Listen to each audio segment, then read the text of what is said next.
Hello everyone. इस class में SSC GD का जो 26 मई को फर्स्ट शिफ्ट हुई थी, कल मैंने करा नहीं पाई थी क्योंकि सेकंड और थर्ड शिफ्ट तो करा दी थी। तो फर्स्ट शिफ्ट का एनालिसिस करने वाले हैं इस क्लास में। पहला क्वेश्चन पूछा गया था 2008 ओलंपिक खेलों में भारत के लिए व्यक्तिगत स्वर्ण पदक किसने जीता था। तो अभिनव बिंद्रा जी हो जाएंगे इसका आंसर। अब ओलंपिक से संबंधित कुछ इंपॉर्टेंट अवार्ड पढ़ लेते हैं। जैसे अभिनव बिंद्रा जी को भारत के पहले व्यक्तिगत ओलंपिक स्वर्ण पदक विजेता थे, बीजिंग 2008 में हुए थे ये ओलंपिक। इन्होंने जीता था 10 मीटर वाली एयर राइफल में। नीरज चोपड़ा ने 2020 के टोक्यो ओलंपिक में भाला फेंक में जीता था और ये एथलेटिक्स में जीतने वाले पहले स्वर्ण पदक विजेता थे। करडम मल्लेश्वरी ने सिडनी जो ओलंपिक हुए थे 2000 में, उनमें कांस्य पदक जीता था और ये ओलंपिक पदक जीतने वाली भारत की पहली महिला खिलाड़ी थी। पहले पुरुष खिलाड़ी कौन थे, उनका नाम चलो नाम तो मैं बता दे रहा हूँ, केदार नाम था उनका। कमेंट सेक्शन में बताना वो कौन से ओलंपिक में जीते थे। सुशील कुमार 2 व्यक्तिगत ओलंपिक पदक जीतने वाले भारत के पहले खिलाड़ी थे और इन्होंने कांस्य पदक जीता था 2008 और रजत पदक जीता था 2012 में। पीवी सिंधु लगातार 2 ओलंपिक पदक जीतने वाली भारत की पहली महिला खिलाड़ी थी। रजत इन्होंने 2016 में जीता था, कांस्य 2020 में। नेक्स्ट क्वेश्चन पूछा गया था कि गुरुद्वारा जो दरबार साहिब है करतारपुर पाकिस्तान में, वो किस नदी के तट पर स्थित है। तो इसका आंसर हो जाएगा रावी नदी। अब नदियों के किनारे वाले शहर पढ़ लेते हैं। जैसे वाराणसी गंगा नदी के किनारे, अहमदाबाद साबरमती नदी के किनारे, दिल्ली यमुना नदी के किनारे, नासिक गोदावरी नदी के किनारे, विजयवाड़ा कृष्णा नदी के किनारे। नेक्स्ट क्वेश्चन पूछा गया था मिल्खा सिंह ने एशियाई खेलों में अपना पहला स्वर्ण पदक किस वर्ष जीता था। तो इसका आंसर हो जाएगा 1958। अब एशियाई खेलों से संबंधित कुछ इंपोर्टेंट पॉइंट्स पढ़ लेते हैं। जैसे प्रथम एशियाई खेल 1951 में नई दिल्ली में आयोजित हुए थे। एशियाई खेलों का आयोजन प्रत्येक 4 वर्ष में एशियाई ओलंपिक परिषद द्वारा किया जाता है। भारत ने पहली बार एशियाई खेलों की जो मेज़बानी की थी वो 1951 में और दूसरी बार 1982 में नई दिल्ली में की थी। 2022 के जो एशियाई खेल हुए थे 19वें एशियाई खेल थे, हांगझोउ चीन में आयोजित हुए थे, जिनमें भारत ने 107 पदक जीतकर अपना सर्वश्रेष्ठ प्रदर्शन किया था। मिल्खा सिंह एशियाई खेलों में 400 मीटर स्वर्ण पदक जीतने वाले भारत के महान धावकों में से एक थे। 1958 और 1962 में इन्होंने स्वर्ण पदक जीता था। नेक्स्ट क्वेश्चन पूछा गया था सर्वोच्च न्यायालय के न्यायाधीश को पद से हटाए जाने की प्रक्रिया को महाभियोग द्वारा हटाया जाता है। न्यायाधीश हटाने की प्रक्रिया महाभियोग राष्ट्रपति किस आर्टिकल के तहत हटाया जाता है। तो 61वें आर्टिकल के तहत हटाए जाते हैं। सीजीआई नियुक्त कौन करता है, राष्ट्रपति। सर्वोच्च न्यायालय की स्थापना 28 जनवरी 1950 को हुई थी। संविधान का संरक्षक कौन है, सर्वोच्च न्यायालय होता है। अगर मौलिक अधिकारों का हनन होता है तो आर्टिकल 32 के तहत सुप्रीम कोर्ट रिट जारी करता है। वहीं जो हाई कोर्ट होता है वो 226 वाले आर्टिकल के तहत रिट जारी करता है। नेक्स्ट क्वेश्चन पूछा गया था भारतीय संविधान में मौलिक अधिकारों को शामिल करने की सिफारिश किस समिति ने की थी। तो इसका आंसर हो जाएगा सप्रू समिति। अब इम्पोर्टेंट समितियां पढ़ लेते हैं क्योंकि समिति से क्वेश्चन पूछा गया है तो कमेटी से पूछा जा सकता है। सप्रू समिति जो 1945 की थी, मौलिक अधिकारों तथा नीति निर्देशक तत्वों की अवधारणा का सुझाव दिया था। सरदार पटेल समिति या जो कमेटी थी, मौलिक अधिकार, अल्पसंख्यक अधिकार एवं जनजातीय क्षेत्रों से संबंधित सिफारिश दी थी इसने। स्वर्ण सिंह समिति 1976 की थी, संविधान में मौलिक कर्तव्यों को जोड़ने की सिफारिश की थी। इन्होंने कितनी की थी, कितने इन्होंने किए थे, जैसे टोटल तो अभी 11 हैं, तो स्वर्ण सिंह समिति ने कितने मौलिक कर्तव्यों की सिफारिश की थी। बलवंत राय मेहता समिति 1957 पंचायती राज व्यवस्था एवं त्रिस्तरीय पंचायत प्रणाली की सिफारिश की थी। अशोक मेहता समिति 1978 इसने पंचायती राज के लिए 2 स्तरीय प्रणाली। बलवंत राय मेहता ने त्रिस्तरीय, इसको ऐसे याद रख सकते हो, बलवंत राय मेहता में 3 नाम मिलकर मतलब ये नाम बन रहा है बलवंत राय और मेहता, तो ये आपके त्रिस्तरीय पंचायत प्रणाली सिफारिश की थी। जबकि अशोक मेहता में सिर्फ 2 ही नाम है तो 2 स्तरीय प्रणाली सिफारिश की थी इन्होंने।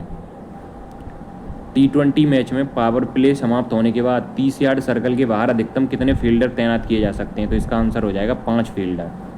अब कुछ रूल पढ़ लेते हैं स्पोर्ट्स से रिलेटेड। जैसे क्रिकेट में पावर प्ले में अधिकतम 2 फील्डर 30 यार्ड सर्कल के बाहर रह सकते हैं। पावर प्ले के बाहर 5, अब पावर प्ले खत्म हो जाता है तो उसके बाद 5। फुटबॉल एक टीम में मैदान पर 11 खिलाड़ी खेलते हैं जिसमें एक गोलकीपर होता है। कबड्डी के बारे में बात करें तो एक टीम में 7 खिलाड़ी मैदान पर खेलते हैं। बैडमिंटन एक गेम में 21 अंक का होता है तथा मैच जीतने के लिए 2 गेम जीतना आवश्यक होता है। हॉकी जो होता है प्रत्येक टीम में मैदान पर 11 खिलाड़ी होते हैं और मैच की अवधि 60 मिनट होती है। 15-15 मिनट के 4 क्वार्टर होते हैं इसमें।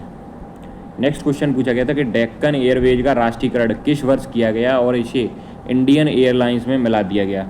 तो इसका आंसर हो जाएगा 1953। भारतीय रिजर्व बैंक का राष्ट्रीयकरण 1 जनवरी 1949 को किया गया था। क्योंकि राष्ट्रीयकरण से क्वेश्चन पूछा गया है तो इम्पोर्टेंट जो राष्ट्रीयकरण हुए हैं वो पढ़ लेते हैं। जैसे इंपीरियल बैंक ऑफ इंडिया का राष्ट्रीयकरण 1955 में हुआ, जिसके बाद इसका नाम स्टेट बैंक ऑफ इंडिया पड़ा था। जीवन बीमा निगम की स्थापना 1956 में 245 बीमा कंपनियों के राष्ट्रीयकरण के बाद हुई थी। 14 बैंकों का जो राष्ट्रीयकरण हुआ था वो 19 जुलाई 1969 को प्रधानमंत्री इंदिरा गांधी द्वारा किया गया था। फिर 6 बैंकों का राष्ट्रीयकरण 15 अप्रैल 1980 को हुआ, जिसके बाद राष्ट्रीयकृत बैंकों की संख्या 20 हो गई थी। नेक्स्ट क्वेश्चन पूछा गया था, यदि भारत के राष्ट्रपति और उपराष्ट्रपति दोनों पद खाली हैं तो राष्ट्रपति के रूप में कौन कार्य करेगा? तो भारत के मुख्य न्यायाधीश। मान लो ये भी नहीं है तो जो सुप्रीम कोर्ट में सीनियर मोस्ट जज हैं उनको फिर बनाया जाएगा। क्योंकि टोटल कितना जज होते हैं सुप्रीम कोर्ट में, कमेंट सेक्शन में बताना। तो उनमें जो सीनियर होता है अगर ये भी नहीं होते तो फिर वो बनते हैं। राजतरंगिणी पुस्तक के लेखक कौन हैं? तो कलहड़ हैं, सॉरी कालिदास नहीं, कलहड़। और इसमें जम्मू कश्मीर का इतिहास दिया गया है। राजतरंगिणी कलहड़ ने लिखी है। अर्थशास्त्र कौटिल्य द्वारा लिखी गई है, जिन्हें चाणक्य भी बोलते हैं। हर्षचरित्र बाणभट्ट द्वारा, कादम्बरी भी बाणभट्ट द्वारा लिखी गई है। विज्ञान शकुंतलम कालिदास द्वारा, पंचतंत्र विष्णु शर्मा द्वारा। नेक्स्ट क्वेश्चन पूछा गया था कि भारत में मौसम की स्थिति की निगरानी के लिए उपग्रह का संचालन और उपयोग कौन सा संस्थान करता है? तो इसका आंसर हो जाएगा आपका इसरो और IMD। 20 का सही हो जाएगा। अब इस कुछ इंपॉर्टेंट फैक्ट्स पढ़ लेते हैं। जैसे इसरो की स्थापना 15 अगस्त 1969 को हुई थी और इसका हेडक्वार्टर कहाँ पे है? बेंगलुरु में। IMD भारत में मौसम पूर्वानुमान एवं चक्रवात चेतावनी जारी करता है। DRDO जो है भारत में रक्षा प्रौद्योगिकी एवं मिसाइल के अनुसंधान और विकास का कार्य करता है। इन स्पेस क्या है? भारत में निजी कंपनियों की अंतरिक्ष गतिविधियों को बढ़ावा देने एवं विनियमित करने के लिए स्थापित संस्था है ये। NRSC राष्ट्रीय सुदूर संवेदन केंद्र उपग्रह चित्रों एवं रिमोट सेंसिंग डेटा का प्रबंधन करता है और यह इसरो के अंतर्गत कार्य करता है। नेक्स्ट क्वेश्चन पूछा गया था कि ज्वार भाटा उत्पन्न होने का मुख्य कारण क्या है? तो इसका आंसर हो जाएगा चंद्रमा और सूर्य का गुरुत्वाकर्षण बल। 20 का सही हो जाएगा। जो ज्वार भाटा होता है चंद्रमा के गुरुत्वाकर्षण बल के कारण उत्पन्न होता है, जबकि सूर्य का गुरुत्वाकर्षण बल जो होता है इसमें सहायक भूमिका निभाता है। चंद्रमा पृथ्वी के अधिक निकट होने के कारण उसका प्रभाव अधिक होता है। नेक्स्ट क्वेश्चन पूछा गया था जो दुमहल डांस है वो किस केंद्र शासित प्रदेश का लोक नृत्य है? तो इसका आंसर हो जाएगा जम्मू कश्मीर। कुछ इंपोर्टेंट डांस पढ़ लेते हैं। जैसे दुमहल जम्मू कश्मीर का, गरबा गुजरात का, घूमर राजस्थान का एक कालबेलिया है वो भी काफ़ी फेमस है, उसे भी याद रखना। बिहू असम का है। लावनी जो है वो महाराष्ट्र का। नेक्स्ट क्वेश्चन पूछा गया था किसी वस्तु का द्रव्यमान किस में निहित होता है? तो इसका आंसर हो जाएगा इसके द्रव्यमान केंद्र में। 20 का सही हो जाएगा। जो द्रव्यमान होता है वह काल्पनिक बिंदु है जहाँ किसी वस्तु का संपूर्ण द्रव्यमान केंद्रित माना जाता है। वस्तु की गति और संतुलन का अध्ययन करने में इस बिंदु का विशेष महत्व होता है। नेक्स्ट क्वेश्चन पूछा गया कर्नाटक में खुला रंगमंच नाटक से कौन संबंधित है? तो इसका आंसर हो जाएगा बायलाटा। 30 इसका सही हो जाएगा। अब कुछ इंपोर्टेंट रंगमंच पढ़ लेते हैं। ये वाला तो पढ़ लिया। यक्षगान जो है कर्नाटक का प्रसिद्ध नृत्य नाट्य रूप है जिसमें संगीत, नृत्य और अभिनय का समन्वय होता है। नौटंकी उत्तर प्रदेश का लोकप्रिय लोक रंगमंच है। जो जात्रा है वो पश्चिम बंगाल का प्रसिद्ध लोक नाटक और रंगमंच है। तमाशा महाराष्ट्र का लोकप्रिय लोक रंगमंच जिसमें संगीत और नृत्य प्रमुख होते हैं। सन्यासी को कैसे सही तरीके से लिखा जाएगा? तो डी बिल्कुल सही हो जाएगा। शुद्ध वर्तनी में जैसे जहन्नुम को कैसे लिखा जाएगा? तो बी जो लिखा है, बी में जहन्नुम, वो बिल्कुल सही लिखा हुआ है। दोष मुक्ति का सही अंग्रेजी शब्द एक्विटल हो जाएगा, सी। नेक्स्ट क्वेश्चन पूछा गया था कि 1991 की नई आर्थिक नीति मुख्य रूप से किस पर लागू हुई थी? तो इसका आंसर हो जाएगा भारी उद्योग और निजी क्षेत्र, 20 का सही हो जाएगा।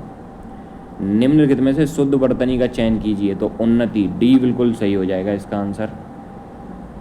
नेक्स्ट क्वेश्चन पूछा गया था विख्यात शब्द का सही विलोम शब्द चुनिए, तो कुख्यात इसका सही आंसर हो जाएगा। नेक्स्ट क्वेश्चन पूछा गया था कि भारत की जनगणना के संबंध में निम्नलिखित कथनों पर विचार करें। भारत की अगली जो दशकीय जनगणना पूरी तरह से वर्ष 2028 में आयोजित की जानी तय है, हुई है, तो पहला तो गलत हो जाएगा भाई। भारत में पहली व्यवस्थित और आधुनिक जनसंख्या जनगणना 1865 से 1872 के बीच गैर समकालिक रूप में आयोजित की गई थी, तो दूसरा स्टेटमेंट इसका सही होगा, पहला गलत हो जाएगा। हाँ, पहली जो गैर समकालिक जनगणना हुई थी 1865 से 72 में मेयो के समय हुई थी। उस समय मेयो जो था वो वायसराय था, वायसराय ही मानोगे क्योंकि 1857 की क्रांति के बाद सब वायसराय थे। पहली समकालिक जनगणना 1881 में किसके समय हुई थी? रिपन के समय। रिपन के समय रेगुलर जनगणना स्टार्ट हुई थी। स्वतंत्र भारत की पहली जनगणना 1951 में। जनगणना आयुक्त कौन होता है? रजिस्ट्रार जनरल और सेंसस कमिश्नर। जनगणना जो अंतराल होता है वो 10 वर्ष का होता है, 10 वर्ष के मतलब अंतराल पे जनगणना होनी चाहिए। यदि एक वर्ग का क्षेत्रफल इतना है तो उसकी एक भुजा कितनी होगी? तो 11 हो जाएगी, 11 का स्क्वायर है, सीधा सीधा। अब 2D मेंसुरेशन के जितने भी इंपॉर्टेंट फॉर्मूले हैं वो पढ़ लेते हैं। जैसे वर्ग का फॉर्मूला होता है, एरिया निकालना है तो ए स्क्वायर, परिमाप 4a, और विकर्ण में बस साइड में √2 लगा देते हैं। आयत का हो जाएगा लेंथ इंटू ब्रीथ, परिमाप 2l + v हो जाता है, और विकर्ण निकालना है तो रूट के अंदर l² + v स्क्वायर। त्रिभुज का अगर एरिया निकालना है 1/2 बेस इंटू हाइट, परिमाप a + b + c। समबाहु त्रिभुज का क्षेत्रफल हो जाएगा तो √3/4 a स्क्वायर। समबाहु त्रिभुज की ऊंचाई √3/2 a हो जाएगी। वृत्त का जो एरिया होता है वो πr² होता है, परिधि 2πr और व्यास 2r होता है। अर्धवृत्त का क्षेत्रफल 1/2 πr²। परिमाप इसका स्पेशली याद रखना क्योंकि 2πr टोटल का होता है, तो πr होगा +2r ये, क्योंकि सारी जो लंबाई होती है वो जोड़नी होती है इसमें। समांतर चतुर्भुज क्षेत्रफल होता है बेस इंटू हाइट, परिमाप होता है 2a + के v। समचतुर्भुज जो रोम्बस होता है उसका एरिया निकालने के लिए आपको डायगोनल पते होने चाहिए, 1/2 d1 × d2, और परिमाप 4a हो जाएगा। समलंब जो चतुर्भुज होता है ट्रेपेजियम बोला जाता है, इसका होता है 1/2 सम ऑफ द पैरेलल साइड। जो पैरेलल साइड होती हैं उनको जोड़ना होता है, गुणा हाइट, हाइट का मल्टीप्लाई करना होता है, और परिमाप तो सभी भुजाओं का योग होता है। एक और है इम्पोर्टेंट, पतंग। पतंग का क्षेत्रफल होता है 1/2 d1 × d2, सेम उसकी तरह रोम्बस की तरह जो होता है। परिमाप इसका 2a + b। नेक्स्ट क्वेश्चन पूछा गया था कि एक आयत का क्षेत्रफल इतना है, उसका विकर्ण 13 है। अगर 13 विकर्ण है तो 5 और 12 साइड होंगी तभी तो 13 आएगा, क्योंकि जो ट्रिपलेट है, आपको कुछ ट्रिपलेट याद रखनी है, ऐसे क्वेश्चनों में टाइम नहीं लगेगा आपको। 5, 12, 13 और 5 और 12 का मल्टीप्लाई करोगे तो 60 भी आ रहा है एरिया। तो आयत का परिमाप पूछ रहा था, 12 और 5 17, 17 का डबल 34 हो जाएगा, क्योंकि परिमाप होता है चारों साइडों को जोड़ना। नेक्स्ट क्वेश्चन पूछा गया था, ये क्वेश्चन अभी फेमस हो गया है। जैसे पहले पूछ रहा था कि AP सीरीज पूछ रहा था, अब n का सम पूछता है, तो इसका फॉर्मूला होता है n + 1/2 का होल स्क्वायर। इसमें आपको n की जगह वो रखना होता है जो लास्ट नंबर होता है, अगर 1 से स्टार्ट है तो यहाँ पे 25 रख दोगे, यहाँ पे 25 हो जाएगा, फिर 25 + 1 26 हो जाएगा, नीचे 2, तो ये हो जाएगा आपका 13। अब 13 का जब 25 में मल्टीप्लाई करोगे तो यूनिट डिजिट से कर सकते हो इसे, वैसे 5 और 2 7, 3 और 1 4, 7 चौक 28, 28 का मतलब 10, 10 का मतलब 1, और 1 का स्क्वायर करोगे तो 1 ही यूनिट डिजिट आनी चाहिए। तो 1 किसकी आ रही है? यूनिट डिजिट नहीं, सम ऑफ डिजिट। 1 और 5 6, 6 और 6 12, 12 और 2 14 और 5 19। यहाँ पे 1 यूनिट डिजिट आ रही है, क्योंकि 19 में 9 और 1 10 करोगे तो 1 यूनिट डिजिट। यहाँ पे 1 और 6 7 और 2 9, इसकी 5 आ रही है, तो ये बी वाला नहीं हो सकता। 9 और 8, 9 तो हट ही जाएगा, क्योंकि 9 से डिविजिबल वाली चीज़ें हट जाती हैं यूनिट डिजिट उसमें, सम ऑफ डिजिट में। 8 और 4 12 और 2 14 और 5 19, इसका भी आंसर वही आ रहा है 1, तो सी वाला भी हो सकता है। ए और ये जोड़ोगे 2 2 4 और 2 6 2 8 5 13, तो ये वाला नहीं हो सकता। ए और सी में हो सकता है अब आपका आंसर। अब ए और सी में हो सकता है, तो अब 13 का मल्टीप्लाई कौन सा है ये देख लो। ये 13 से कट रहा है क्या? 13 पंजे 95, बचेंगे कितने? 13 पन्ना 65, 13 से 78, 13 7 91, बचे 7, 13 पन्ना 65, 65 मतलब 9, तेरे 791, तो ये नहीं कट रहा, तो ए बिल्कुल सही आंसर हो जाएगा। ऐसे कर सकते हो आप कैलकुलेशन नहीं करना चाह रहे तो। और ये तीनों फॉर्मूले आपको याद रखने हैं क्योंकि इससे क्वेश्चन बन रहा है। अगर एन नेचुरल संख्याओं का योग मतलब सम पूछ रहा है तो n+1/2, और क्यूब में आपको कुछ नहीं याद रखना, बस इसी का स्क्वायर कर देना इस वाले फॉर्मूले का, तो आपको घनों का जो योग है वो निकल जाएगा। वर्ग का योग निकालने के लिए n+1 2n+1/6 होता है फॉर्मूला। नेक्स्ट क्वेश्चन पूछा गया था जन्नत शब्द का सही रूप क्या है, तो बी वाला सही लिखा हुआ है जन्नत। जो घुमरा किस राज्य का प्रसिद्ध लोक नृत्य है, तो घुमरा हो जाएगा आपका उड़ीसा का। कुछ इंपॉर्टेंट डांस पढ़ लेते हैं, जैसे घुमरा है उड़ीसा का, छऊ झारखंड उड़ीसा पश्चिम बंगाल में किया जाता है, बिहू असम का प्रमुख लोक नृत्य है, गरबा गुजरात का नवरात्रि से संबंधित लोक नृत्य है, वहीं घूमर राजस्थान का प्रसिद्ध महिला लोक नृत्य है।